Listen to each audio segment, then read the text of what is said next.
Bonjour mes élèves. Dans cette vidéo, je vais continuer la correction du concours commun,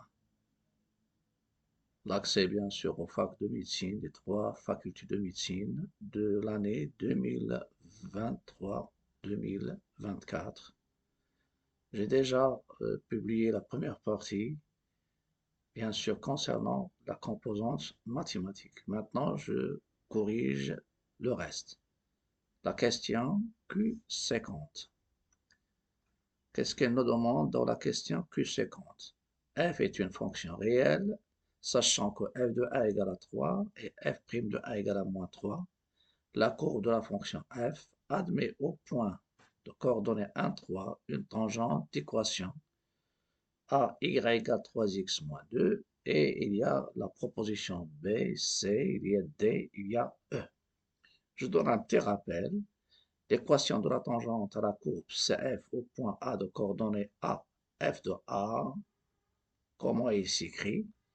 T égale Y égale f' de A facteur de x moins A plus f de A. Et si je développe bien sûr cette tangente, cette équation, je trouve Y égale mx plus p, où le m c'est quoi? C'est le coefficient directeur ou bien la pente. Donc, f' de A, c'est le coefficient directeur ou bien la pente de la tangente. Et cette tangente, elle passe par le point tangent qui est le point A de coordonnées AF de A. Vous avez f' de A égale à moins 3, donc la pente de la tangente est moins 3. Donc, je vais utiliser le principe d'élimination dans la première méthode. Mais je vous conseille de faire une seule méthode. Donc, puisque le coefficient directeur c'est moins 3, donc la tangente, il s'écrit sous la forme y égale moins 3x plus p. Et dans ce cas-là, je vais essayer de voir, il y a des propositions que je peux les exclure. Donc je peux exclure le A, je peux exclure le B et je peux exclure aussi D, parce que le coefficient directeur c'est 3. Il nous reste CE. Dans ce cas-là, je vais essayer de voir est-ce que le point, quelle est la tangente qui va passer par le point de coordonnées 1, 3. Donc, dans C, on remplace x par 1, et dans ce cas-là, on va trouver y égale à 3, donc f de a égale à 3. Ça veut dire la bonne réponse, c'est C. Donc, je dois cocher C. Donc, j'exclus bien sûr celle-ci, et ça reste la bonne réponse, c'est C. Ça, c'est la méthode d'élimination. Et parfois, on peut utiliser la méthode directe, c'est la plus rapide dans certains cas. Lorsque je dis la méthode d'élimination, c'est pas toujours on fait la méthode d'élimination.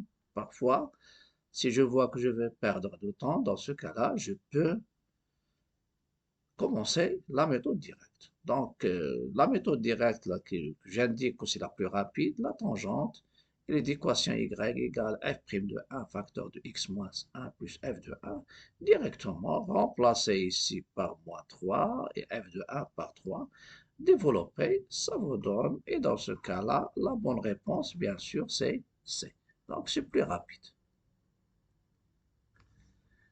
La question 51, soit f et g deux fonctions réelles telles que f de x égale ln de x moins 1 et g de x c'est la racine de x plus 1.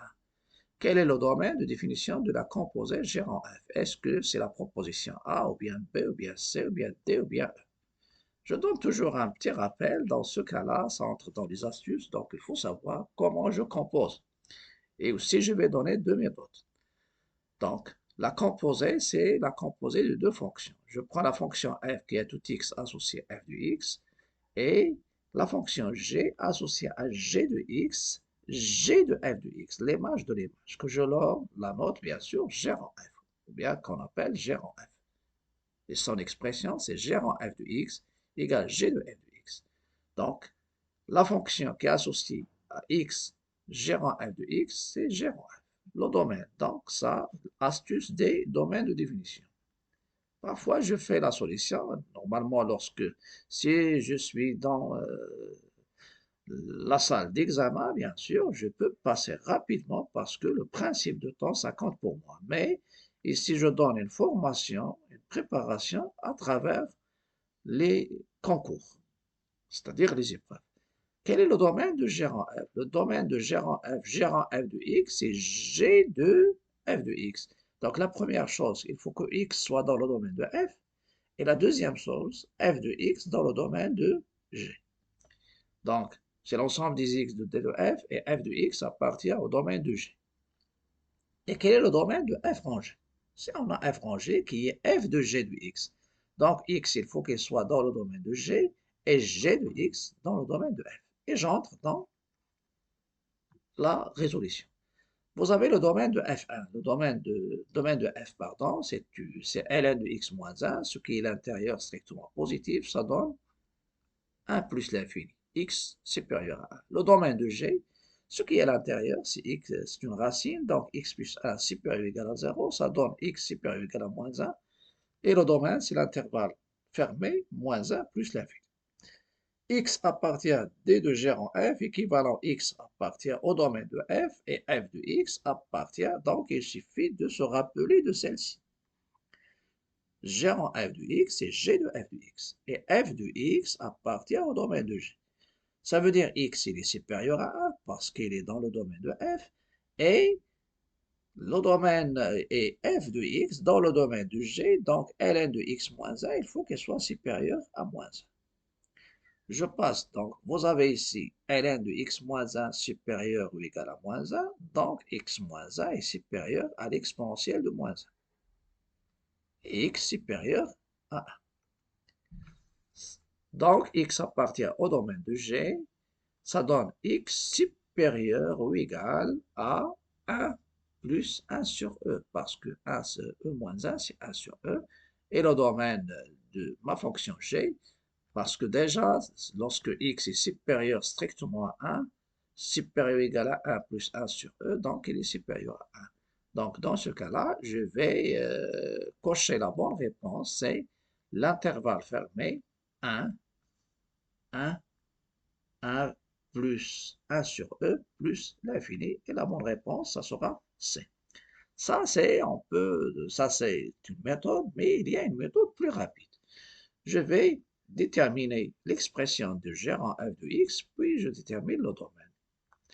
Gérant f de x, c'est quoi? C'est g de f de x. Je prends l'expression de g qui est la racine, parce que g de x, c'est quoi? C'est la racine de 1 plus x. Donc, je remplace le x, je remplace ce x par f de x. Ça donne la racine de 1 plus f de x. Et je remplace f de x par son expression, c'est ln de x moins 1. Et je trouve l'expression de gérant f de x. C'est la racine de 1 plus ln de x moins 1. Et après, je passe au domaine. X appartient. Si je ne veux pas écrire ça, je fais directement x moins 1, il faut qu'il soit strictement positif. Et à l'intérieur, supérieur ou égal à 0. Ça va vous donner x supérieur strictement à 1 et ln de x moins 1 supérieur à moins 1. Vous avez ln de a supérieur à b, avec a strictement positif, ça donne a supérieur strictement à ln, à l'exponentielle de b. Ça vous donne x moins 1 supérieur à l'exponentielle de moins 1 qui est 1 sur e. Et finalement, ça donne x supérieur à 1 et x supérieur ou égal à 1 plus 1 sur e. Je schématise, puisque celui-là, il est supérieur, si vous avez x est supérieur à plusieurs valeurs, il est supérieur à la plus grande. Et s'il est inférieur à plusieurs valeurs, il est inférieur à la plus petite. Et s'il y a supérieur et inférieur, il y a un encadrement, donc un petit schéma. Ça vous donne le domaine. Donc ça, c'est la question 51. Je passe maintenant à la question 52, Q52, l'intégrale. L'intégrale, ça fait partie aussi des programmes des concours communs. Le programme des concours communs, c'est spécialement le programme des terminales sciences expérimentales marocain, qui est maintenant, c'est le sciences physiques et SVT. Je reviens. L'intégrale de pi sur 6 jusqu'à pi sur 4 de 1 sur sinus x tangente x dx, elle est égale à l'une des valeurs qu'on vous donne, A, B, C, D, E. Je donne des astuces. La première chose, l'intégrale de A jusqu'à B de U' sur U, bien sûr, avec la variable soit x, soit t. Ça dépend de la variable. C'est ln de valeur absolue de U entre A et B. Deuxièmement, l'intégrale de A jusqu'à B de U' fois U à la puissance R, avec R une puissance rationnelle différente de moins 1, c'est-à-dire un rapport. C'est quoi? C'est 1 sur R plus 1, U à la puissance R plus 1 entre A et B. Troisièmement, l'intégrale de A jusqu'à B de U' sur U au carré, qui fait partie de celle-ci, avec R égale moins 2, c'est moins 1 sur U entre crochets entre A et B. Et je donne aussi la dérivée de sinus x, c'est cosinus x, la dérivée de cosinus, c'est moins sinus, la dérivée de tangente, c'est 1 sur cos carré, et c'est 1 sur tangente carré. Et je reviens bien sûr à mon exercice, ma question. Vous avez l'intégrale de pi sur 6 jusqu'à pi sur 4 de 1 sur sinus x tangente x. Si vous calculez la dérivée de sinus x tangente x, il ne donnera jamais 1. Donc, je cherche à changer un peu, c'est-à-dire je remplace tangente par sinus sur cosinus. J'ai oublié ici un 1.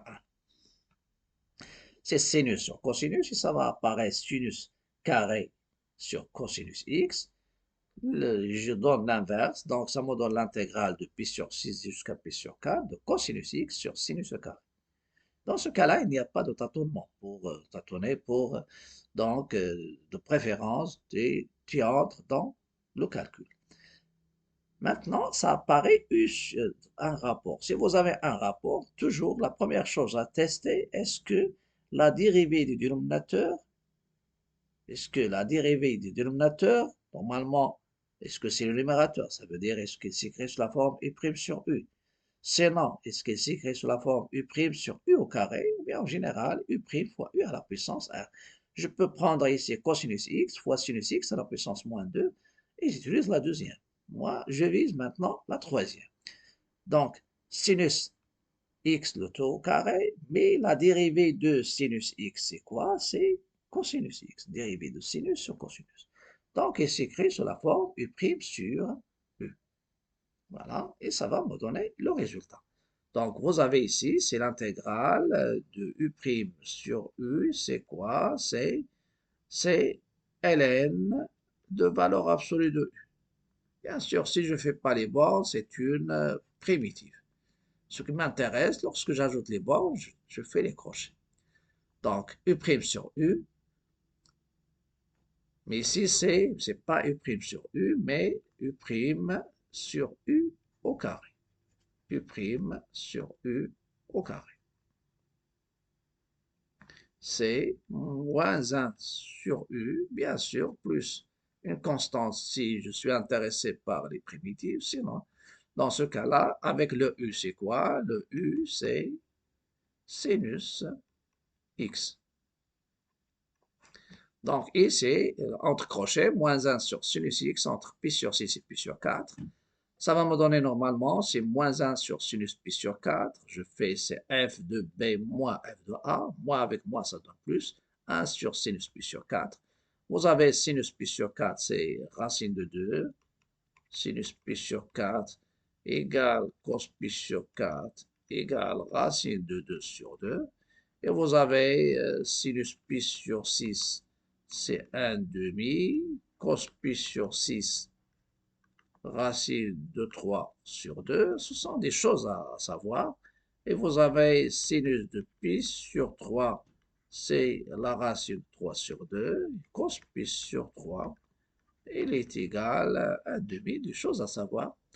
Donc, une fois je remplace, je passe au calcul, vous avez moins 2 plus 2 sur racine de 2, racine ou bien je multiplie par racine de 2 en bas, ça donne 2 racine de 2 sur 2, je simplifie, ça reste et moins 2 ou bien. Donc, je vais corriger une erreur commise dans cette question, c'est-à-dire Q52. Vous avez ça, c'est grand F de pi sur 4, donc c'est moins sinus pi sur 4 plus moins 1 sur sinus de pi sur 4. Je remplace pi sur 4 la première et moins avec moi, ça donne plus 1 sur sinus pi sur 6. Donc le résultat va être multiplié par moins 1 et je vais trouver comme résultat 2 moins racine de 2.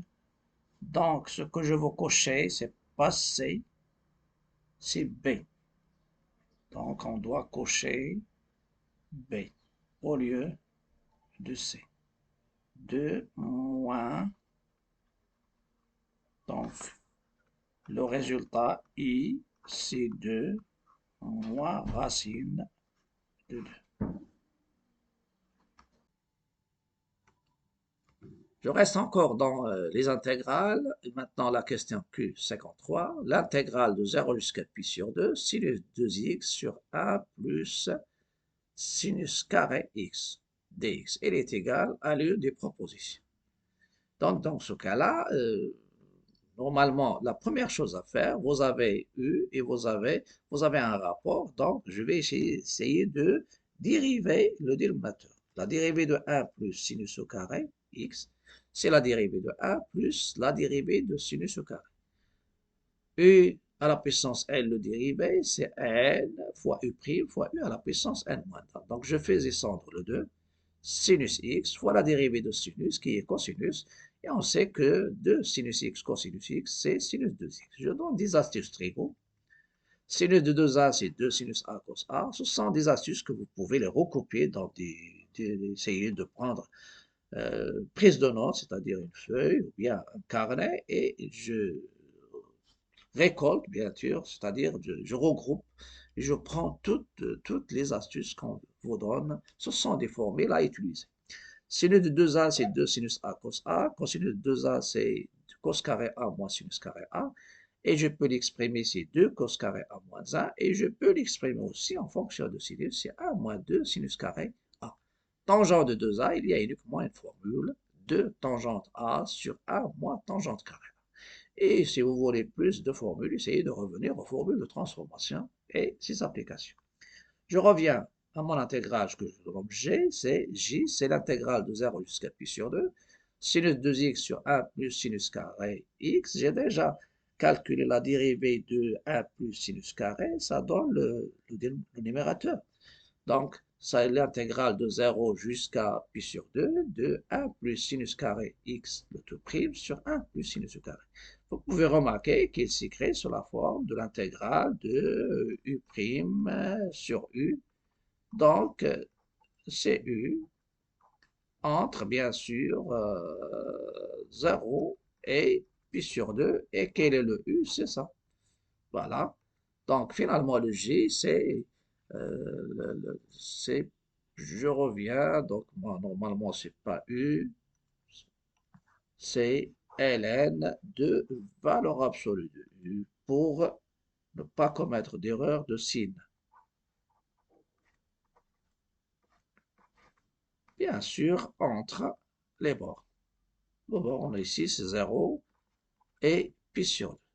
Donc, J, c'est quoi? C'est ln de valeur absolue de 1 plus sinus au carré de x entre 0 et pi sur 2, positive. Donc, je peux éliminer se débarrasser, bien sûr, des valeurs absolues. Bien, je fais les calculs.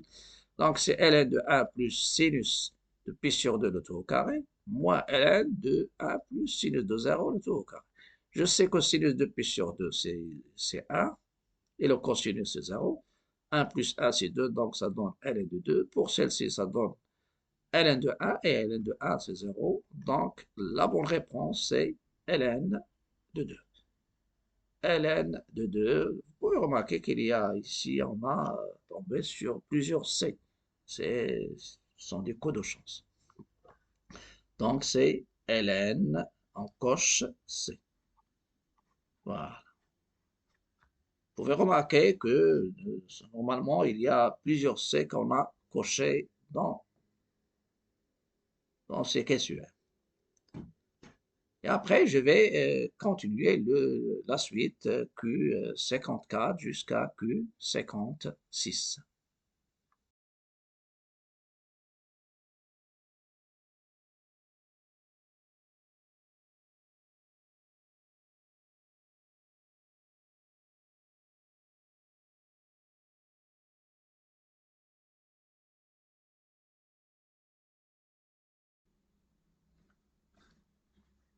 Je vais passer maintenant à la correction de la question 54. Soit P et P', deux plans d'équations respectives, P d'équation x moins y moins z plus 2 égale à 0, P' d'équation x d'équation x plus z moins 2 égale à 0, respectivement, et delta à la droite dans la représentation paramétrique. C'est x égale à 1 plus t, y égale à 2, 2 plus 2t, z égale à 1 moins t avec t sur le paramètre. Vous avez 5 propositions. A. Est-ce que la droite delta est incluse dans le plan P? Est-ce que delta est perpendiculaire au plan? Est-ce que l'intersection de delta avec P égale l'ensemble vide?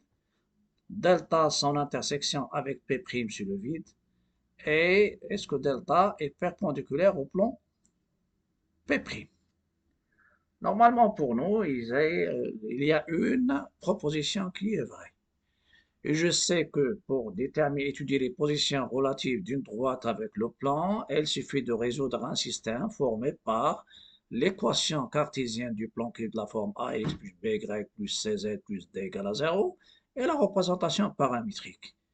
Et un point de coordonnées x, y, z, c'est un point de l'intersection s'il vérifie les deux. La représentation paramétrique, et ça c'est une technique connue en bac bien sûr. Donc, je vais chercher ce qu'il y a une intersection de delta et P. Donc, je vise combien de questions? Je vise A et je vise bien sûr même celle-ci.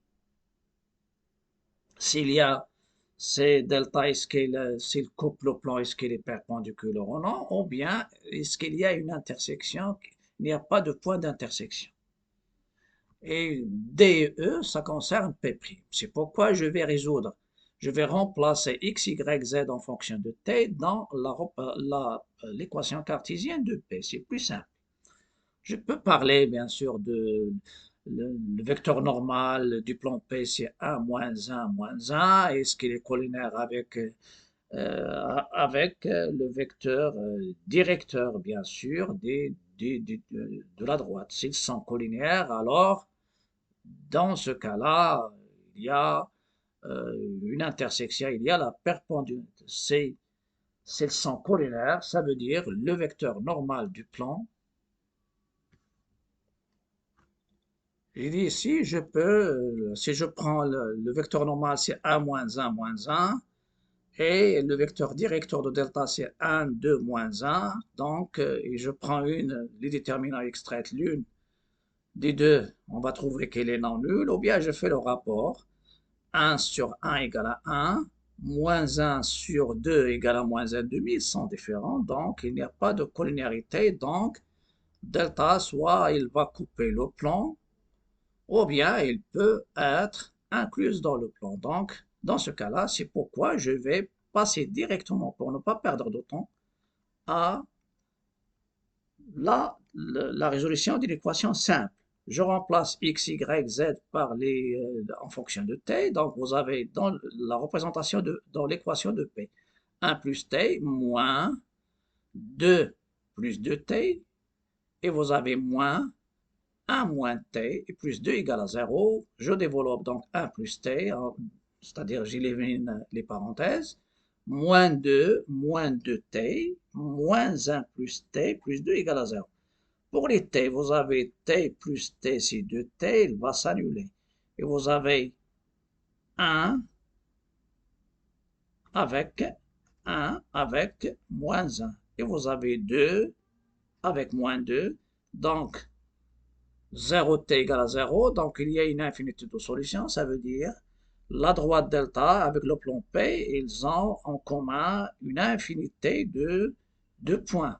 Donc, dans ce cas-là, delta, il est inclus dans B et je vais cocher A. Je vais cocher, bien sûr, la proposition A. Je coche A. Voilà. Je donne ici des astuces normalement concernant les intersections.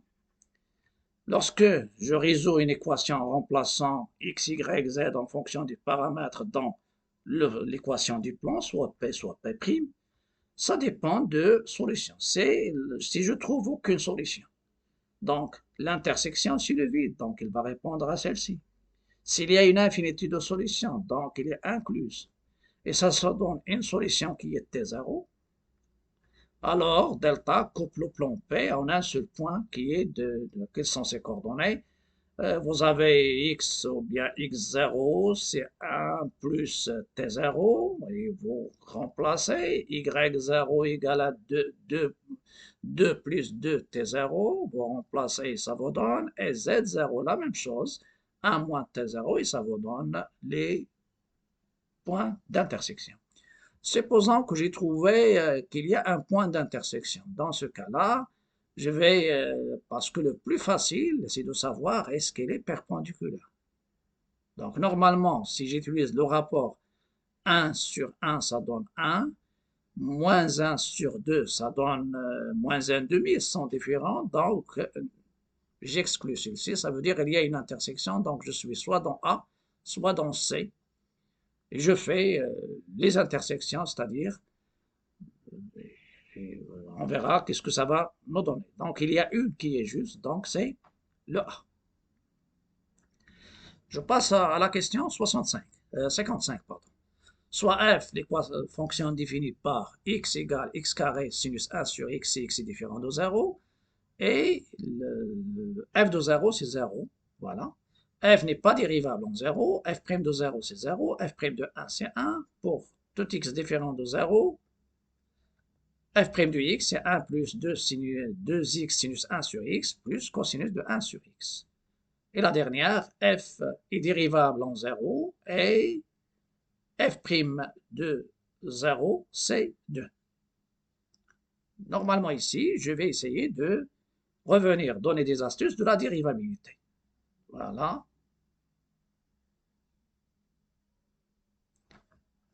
Vous avez dérivabilité en un point A, f est dérivable en un point A, c'est seulement si la limite du taux d'accroissement f de x moins f de a sur x moins a, ça donne une limite finie. Si ça c'est une limite, donc le f' de a, c'est la limite, c'est f' de a, à condition que cette limite soit dans l'ensemble R. Si ça donne l'infini, n'est pas dérivable. Et dans ce cas-là, la tangente et son équation y égale à f' de a, ça c'est uniquement, je fais un petit rappel, f' de a, facteur de x moins a, plus f de a, la tangente a, c'est f en a de coordonnées à f de a. Je vais faire le calcul direct. On calcule la limite suivante, la limite de f de x moins f de 0 sur x moins 0 lorsque x tend vers 0. C'est la limite de x plus x carré sinus 1 sur x, f de 0 c'est 0, sur x moins 0 c'est x. Donc, je prends ici x sur x, plus x carré sinus 1 sur x. Après, je vais simplifier, ici, simplifier par un x, ça reste 1, plus la limite de x sinus 1 sur x.